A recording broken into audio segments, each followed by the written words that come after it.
Hi all, and welcome back.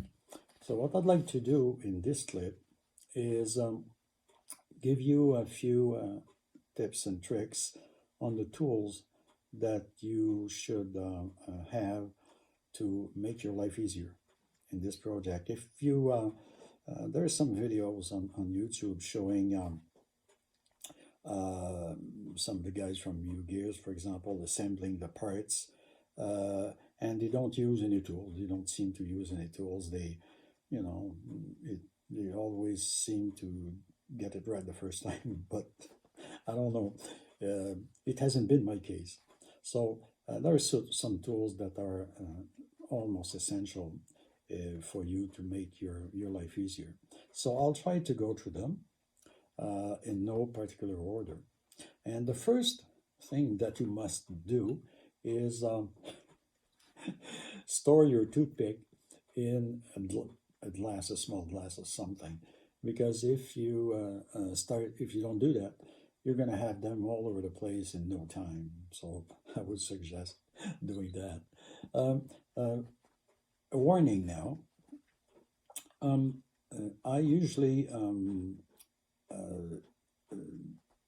work on my projects at the kitchen table. It's, I know, but watching TV, of course. Now, if you want to do that as well, you want to make sure that you protect your kitchen table, because you're going to have to use, a small hammer or something to bang pieces in. So what you want to do is find a piece of wood that is maybe, I don't know, 1 feet by 2 feet, and that can, secure, make sure that the table won't be damaged. I would also recommend that in front of you, or to your side, that you store your pieces, the pieces that you've gotten taken out of the place. That you use, say, a dark surface, a dark towel, blue, or whatever.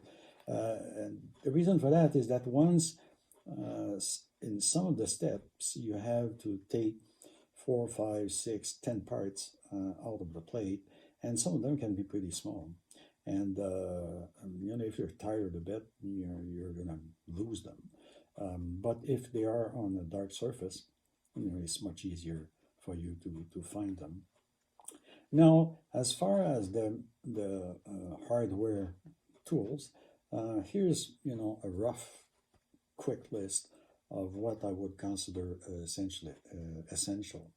The first one is a set of pliers, cutting pliers to cut the toothpicks, and it's handy to have, say, one like that cuts like this, and I have one like that cuts essentially the tips, so I have a few of them. This one here is useful to take the toothpicks out if you goof, because you're going to goof, and at some point you're going to have to take the toothpicks out, and sometimes, and quite often, they're quite tight in there, and so trying to grab them with your finger won't do it. So I would recommend using pair pliers like that, and that should do fine. I would also strongly recommend to have an X-Acto, essentially to cut the leftover or whatever. So this is always handy to have. The other tools that I would suggest that you find are some little files like that. So I have quite a few of them because I use them a lot in my previous career as a guitar builder. But they're not essential. You can use only the sandpaper. But every once in a while I find a use for them. Talking about sandpaper, here's a trick that I would recommend for you to make your life easier. Now, in a lot of these steps, they ask you to sand the parts, and in most cases, um, this the paper that they provide is great for the finishing job. But for the initial sanding, sometimes you need something, a bit coarser. And so, what I suggest is that you try to find um, some of that sandpaper that has got the stick back on that can glue, on a piece of wood.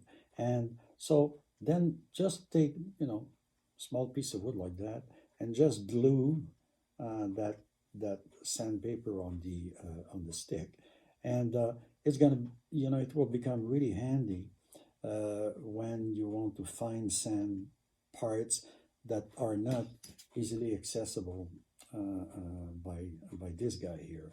So I would strongly recommend that you do that.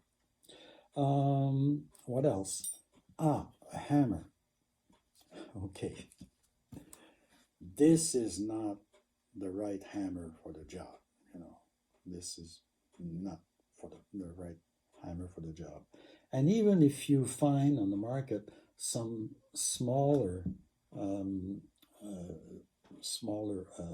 tool, the problem is that they're really too hard when you try to get toothpicks in, for example. Then you have to use a bit more force. You need something lighter. So here's my trusted old hammer. It's made out of ebony. That came out from my Louis stock. But you don't you don't need ebony. What you can do is just to go to any hardware store and buy dowels like this, for example, like that, and just with the drill or drill press or whatever, you just build one like that. You just essentially drill a hole and add a handle, and that's it. And this is just enough. This is just enough weight to convince your toothpick to get in place. So what else do I have in terms of tools? And the last one.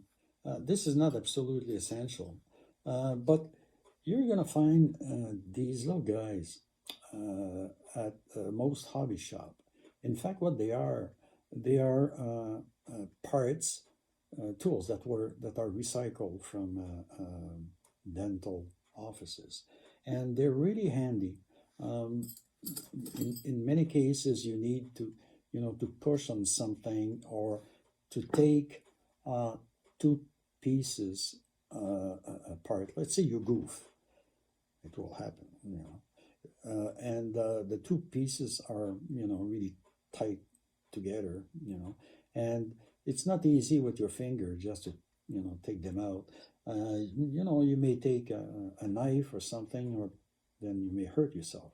So having one of these little guys, you can pry them between the two pieces and just slowly loosen the toothpick and take them out. So